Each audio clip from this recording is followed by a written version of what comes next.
Two people can book what looks like the exact same Alaska cruise. Same ship, same ports, same glacier itinerary, but in different months and come home with a completely different opinion of the trip. One person gets clear views, long daylight, active wildlife, and a smooth port day. The other gets rain, fog, crowded decks, sold-out tours, and wonders if they picked the wrong week. That's because choosing the best month to cruise Alaska is not just about finding the warmest weather. The month you choose can affect your scenery, your wildlife, crowds, excursion options, daylight, and overall value. So in this video, we're breaking down May, June, July, August, and September so you can decide which month gives you the best Alaska cruise experience you actually want. And by the end, we'll tell you the safest month for first-timers, the best month for value, and the two parts of the season we would be very careful with.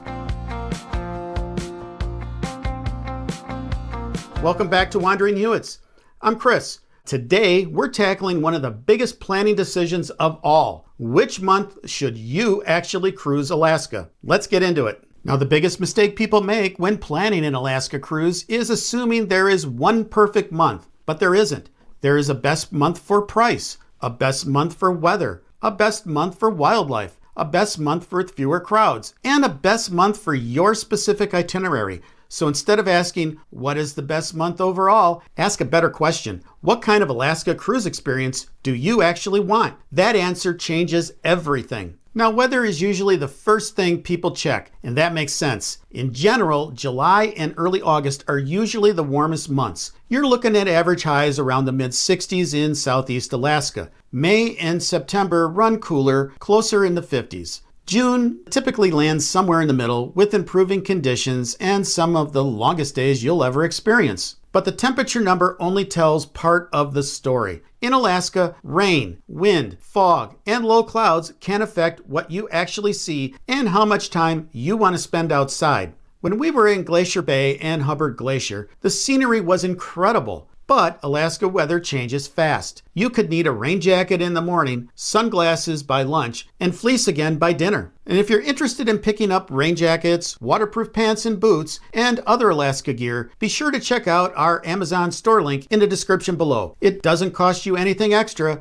but we do get a small commission from each sale, and we really do appreciate it. So don't choose your month just because it looks warmer on paper. Think about it from the full experience, your comfort, scenery, daylight, excursions, and how much weather risk you're willing to accept, because a warmer month does not automatically mean a better Alaska cruise. And we're going to get into the price breakdown, and you'll see why the warmest month is also one of the most expensive, and then deciding whether that's actually worth it for you. Now let's talk money, because Alaska can get expensive fast. May and September are typically considered the value months. These are shoulder season sailings, meaning demand is often lower than peak summer. And that gap can be real. Shoulder season fares can sometimes run hundreds of dollars less per cabin than peak summer sailings on the same ship and same itinerary. But here's a warning for the budget travelers. Cheaper is not always better or a better overall value. And this is where first-timers get caught. They compare the cruise fare only, but Alaska is a full trip cost destination. You need to compare the cruise, airfare, pre-cruise hotel, transfers, gratuities, and excursions. So check on flights and if any events are happening in the port where you are sailing out of prior to booking. But make sure you know what you are trading to get that lower fare. And crowds play into this more than most people expect, especially if you're planning to do helicopter tours, whale watching, or smaller group excursions. Now, the crowds in Alaska feel different than the crowds on a Caribbean cruise.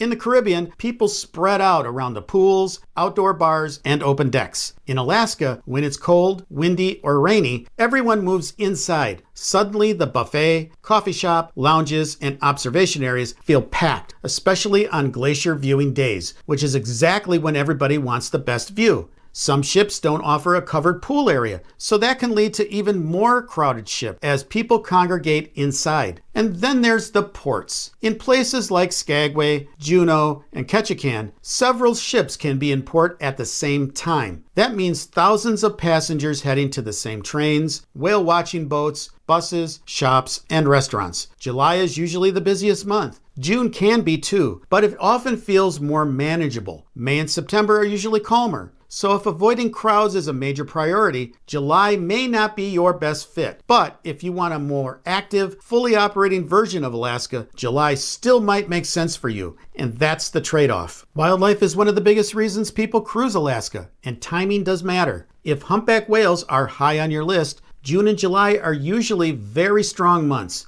If bears are your dream, late July into August can be better because salmon runs become a big part of the story. Eagles can be seen throughout the season, especially near fishing areas and salmon activity, but nothing is guaranteed. You can sail during the perfect wildlife window and still miss something. Or you can cruise in a shoulder season month and have an amazing wildlife day. The key is this: if one animal or one excursion is the main reason you're going to Alaska, build your timing around that. Now, glacier days are some of the biggest highlights of an Alaska cruise. And after sailing to places like Glacier Bay and Hubbard Glacier, here's what we tell people. The itinerary matters, but the conditions matter too. May and June can bring snow-covered mountains and that dramatic early season look. July and August can bring a more active peak season feel, and warmer temperatures can sometimes mean a more visible glacier activity. But nothing is guaranteed. Fog, clouds, rain, and wind can completely change the experience. Daylight is another big piece of this. June and July give you the longest days, which means more time for scenic sailing, late sailaways, photography. By September, the days are shorter and you lose light much faster. And yes, people ask about the northern lights in September. It's possible, but we would not book an Alaska cruise just for that. Treat the northern lights as a bonus, not the reason to choose the month. Now, if this video is helping you plan your Alaska cruise,